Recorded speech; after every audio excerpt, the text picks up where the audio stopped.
In March 2020, a 27-year-old from Chicago turned his sister's $1,200 stimulus check into almost $10,000 in 6 weeks buying pharmaceutical stocks on Robinhood. A 26-year-old made $1,500 in 24 hours betting on American Airlines. Millions of people stuck at home during lockdown believed they had discovered a secret. The stock market was free money. All you needed was a smartphone and confidence. Between January and April 2020, Robinhood added 3 million new accounts. Half were first-time investors. Average age 31. For a few glorious months, everyone thought they'd hacked the system. Then reality arrived, and the house took everything back. This is the story of how a global pandemic, a Silicon Valley app, and Wall Street greed created the perfect storm. Where confetti animations replaced financial advice. Where commission-free meant you were the product. And where millions learned the oldest lesson in finance. When something seems too good to be true, someone is getting rich off your ignorance. And it's not you. Let's go back to February 2020. The world was watching COVID-19 spread from China to Europe. Markets were nervous. On February 20th, the S&P 500 hit an all-time high of 3,386 points. Then the selling started. By March 23rd, the index had crashed to 2,237, a 34% collapse in just 1 month. It was the fastest bear market in history. Trillions in wealth vanished. Retirement accounts were decimated. And millions of Americans found themselves suddenly unemployed, locked in their homes with nothing to do but stare at screens. For most people, a market crash means terror. But for a generation of young Americans drowning in student debt, locked out of homeownership, and watching their job prospects evaporate, the crash looked different. It looked like opportunity. Stocks were on sale. Apple, Amazon, Microsoft, all trading at massive discounts. And for the first time in history, buying stocks required $0 in commission fees. Just download an app, link your bank account, start trading. It was that easy. The app of choice was Robinhood. Founded in 2013 by Vladimir Tenev and Baiju Bad, 2 Stanford-educated kids from Bulgaria and India, Robinhood had a simple pitch. Democratize finance for all. The name itself invokes stealing from the rich to give to the poor. The app was sleek, minimal, beautiful. You could open an account in minutes. You got a free stock just for signing up. And every time you completed a trade, the app would shower you with digital confetti. Like you had just leveled up in a video game. It was addictive by design. And it worked. At the start of 2020, Robinhood had 10 million users. By May, they had 13 million. 3 million new accounts in 4 months. An unprecedented surge. The average user was 31 years old with about $2,300 in their account. These weren't wealthy investors. These were regular people. Students, service workers, gig economy hustlers. People who had never owned a stock in their lives. And suddenly, they were day traders. The psychology was perfect. First, sports betting had disappeared. The NBA season was suspended. March Madness was canceled. Baseball didn't exist. Millions of Americans who normally bet on sports needed somewhere else to gamble. The stock market became the new casino. Second, stimulus checks arrived. The government sent $1,200 to every American making under $75,000 per year. For people stuck at home with bills paid and nothing to buy, that money went straight into Robinhood accounts. Third, there was nothing else to do. No restaurants, no bars, no movies, no travel. Just sitting at home watching charts go up and down. It was entertainment. And fourth, it was working. The market was rebounding. People who bought airline stocks in March were doubling their money in weeks. The trades were printing cash. Everyone was a genius. Vladimir Tenev, Robinhood's CEO, went on business conferences and talked about what his users were buying. Airlines, cruise lines, hotels, all the industries destroyed by the pandemic. These were called reopening trades. The bet was simple. Eventually, COVID would end. Travel would resume. These beaten down stocks would surge. And for a while, the trade worked. Carnival Cruise Lines went from $8 to $22 in 3 months. American Airlines tripled. People who had never analyzed a balance sheet were making money. And they believed they had figured something out. That Wall Street experts were idiots. That you didn't need an MBA to get rich. You just needed to buy the dip and hold. The Robinhood forums and Reddit communities exploded. People posted screenshots of their gains. $1,000 became $5,000.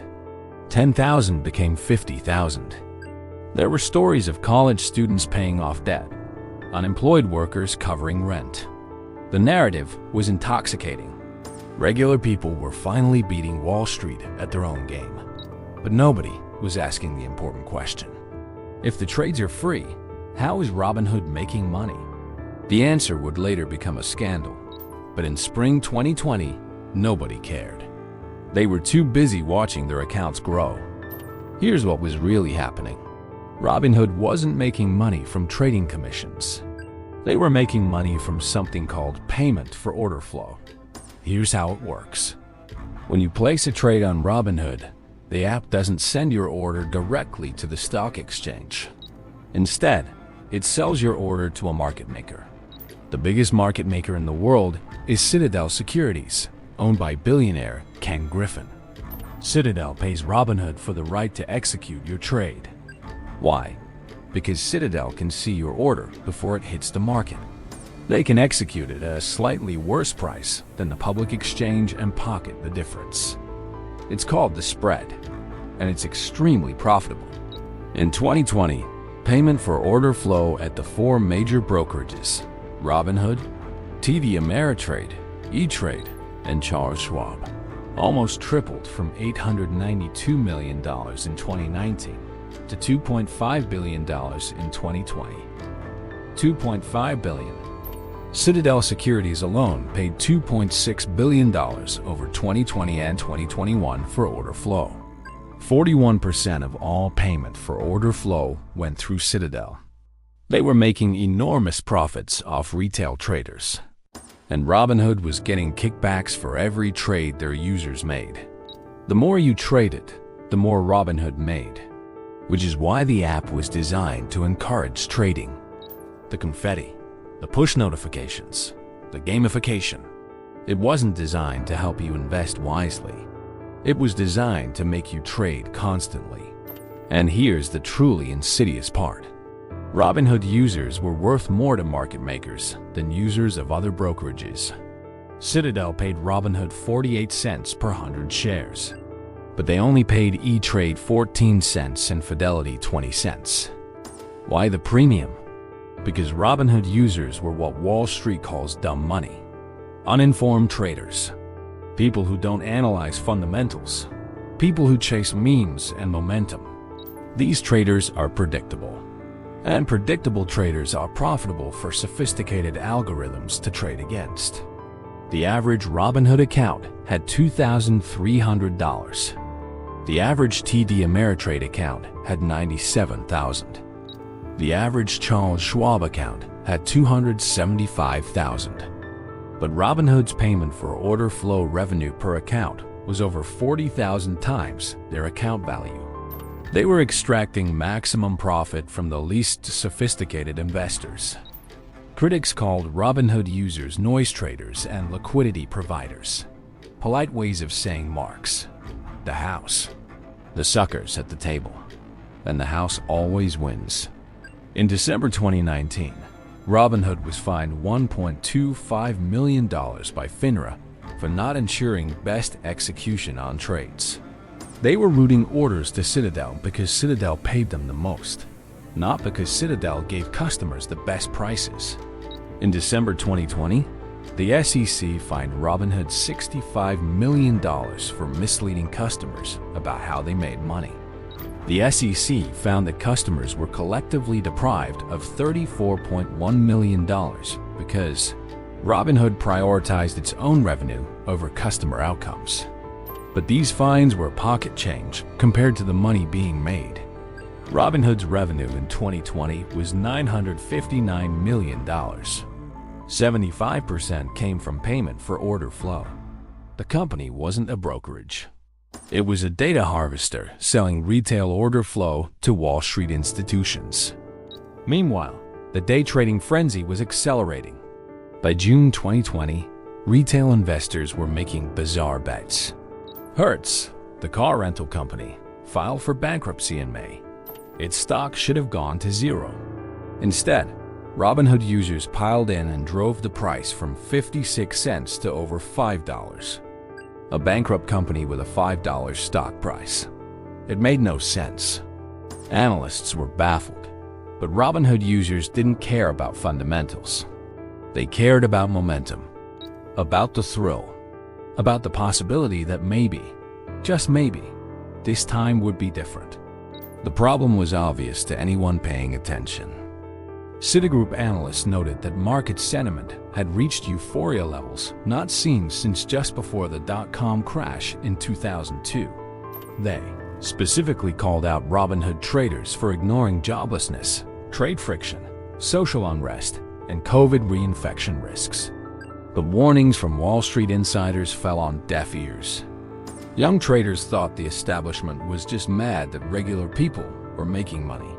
They didn't realize they were being farmed. Then came the first casualty. On June 11, 2020, a 20-year-old college student named Alex Kearns committed suicide. Alex had been trading options on Robinhood. Options are complex derivatives that can lead to massive losses. Alex's account showed a negative balance of $730,165. $730,000. He left a suicide note asking how a 20-year-old with no income was able to get assigned almost $1 million worth of leverage. He said he had no intention of taking that much risk and only thought he was risking money he actually owned. It later turned out the negative balance was likely a temporary display error, and Alex did not actually owe that much. But by then, it was too late. Robinhood's co-CEOs published a blog post saying they were personally devastated. They promised new educational resources and safeguards for options trading, but the damage was done. The story revealed what critics had been saying all along. Robinhood's interface was so simplified and gamified that users didn't understand what they were doing. They were making bets they didn't comprehend with money they didn't have. And when things went wrong, there was no customer service to call, no human to explain, just an app, and a kid who thought he owed $750,000. But even tragedies couldn't slow the momentum. By summer 2020, day trading had become a cultural phenomenon. Financial news channels started tracking Robinhood's most popular stocks.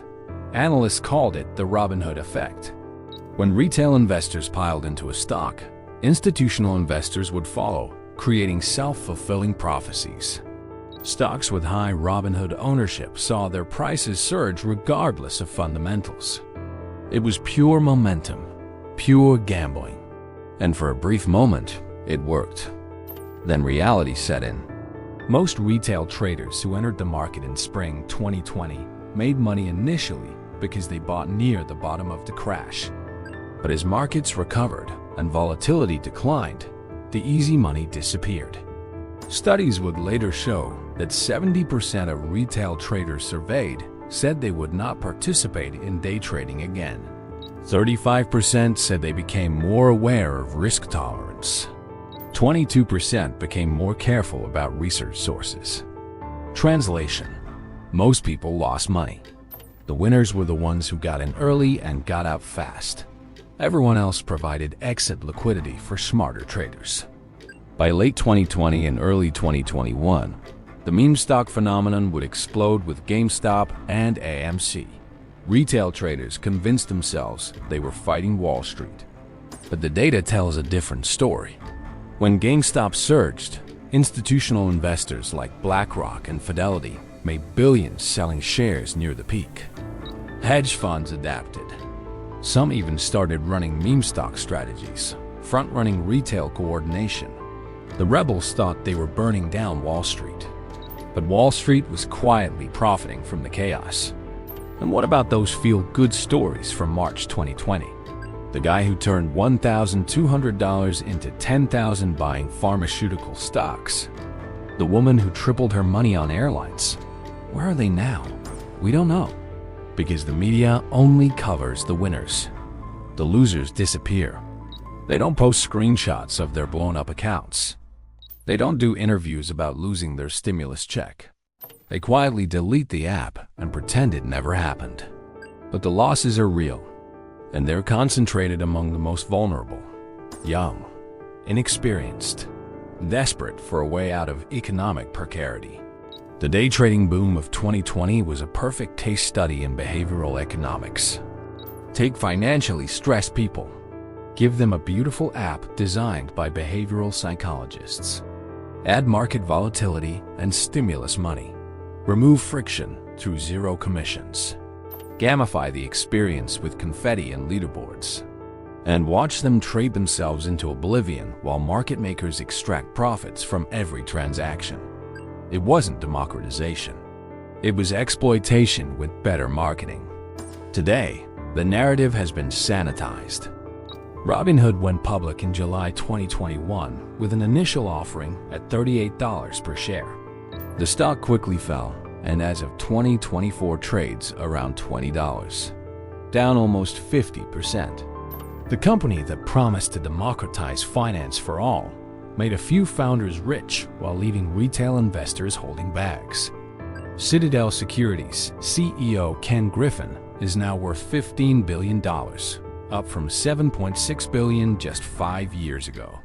Payment for order flow made him one of the richest men in America. And millions of day traders from 2020 learned an expensive lesson. When the product is free, you're not the customer. You're the product. The pandemic day trading boom wasn't an anomaly. It was a feature of modern financial capitalism. A system designed to extract wealth from the uninformed and transfer it to the sophisticated. Where apps make speculation feel like empowerment. Where Wall Street profits from retail chaos while pretending to champion the little guy. The mirage was believing you'd hacked the system. The reality was the system hacked you, studied your behavior, predicted your moves, and charged you for the privilege of losing your money. The house always wins. It just found a new way to hide the fact that you're playing in a casino. If this story disturbed you, good, because it's still happening. Right now, millions of people are downloading trading apps, making bets they don't understand, feeding the machine. The names change, the apps evolve, but the game stays the same. And unless you understand how payment for order flow works, how market makers profit, and why free trades aren't actually free, you're not a trader. You're the product being sold.